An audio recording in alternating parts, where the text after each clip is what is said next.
Well, international condemnation is growing after the Israeli Navy attacked a flotilla of ships carrying humanitarian aid and peace activists to Gaza. Reports say up to 20 people were killed and dozens injured as Israeli commandos stormed the vessels over 100 kilometers off Gaza's coast. Some of the ships are now being towed to the Israeli port city of Ashdod. It's from there that RT's Paula Ashdod now joins us live. Hi, Paula. So what are the latest developments on this? Is there any more news from where you are? Well, from here, no. We're still waiting for these ships to be brought into Ashdod port. We are being told that this could happen any moment now. But what is significant is the international condemnation that is pouring in from all quarters of the world. The French Foreign Minister, Bernard Kouchner, has condemned this with profound shock. The Arab League says it is meeting later today. It is holding an emergency meeting to discuss the events that unfolded in the early hours of this morning. We're also hearing that Greece has announced it is suspending all military ties with Israel.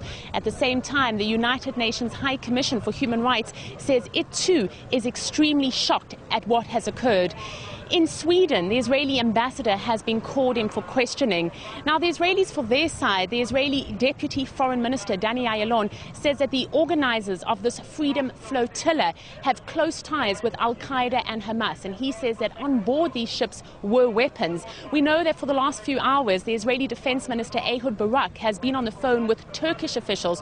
Of course, Turkey was one of the first countries in the early hours of this morning to summon the Israeli ambassador there for questioning. At the same time, we are also hearing other Israeli ministers who have expressed regret, who have expressed sadness at the number of people killed in this confrontation. Some of the ministers in Israel suggesting that this was a media provocation, others saying that Israeli soldiers were really acting in self-defense. Having said that, though, the Israeli Prime Minister Benjamin Netanyahu is likely to cancel his trip to the United States. He was due tomorrow, Tuesday, to have met with the American President Barack Obama. And this is in light of a tensioning of ties. Some analysts saying that the relationship at the moment between Israel and the United States is at one of its lowest ever. It will be a significant dampen on Israeli hopes that it could improve this, with Netanyahu now saying that he will probably remain at home to deal with this latest crisis. We call on the Secretary-General of the UN, Ban Ki-moon, to shoulder his responsibilities to protect the safety of the solidarity groups on board these ships and to secure their way to Gaza. All right, Paula, can you give us a bit of information here on the humanitarian situation in Gaza at present, do you think? Well, we know that there are 1.5 million people who live in Gaza, and the latest statistics do seem to suggest that about 80% of them live on aid that is given from the international community. We're also being told that at least 40% of them are unemployed. Having said this, and the international community responding to this by saying that this equals Gaza having a humanitarian crisis, Israel has come out and said that this is simply not true.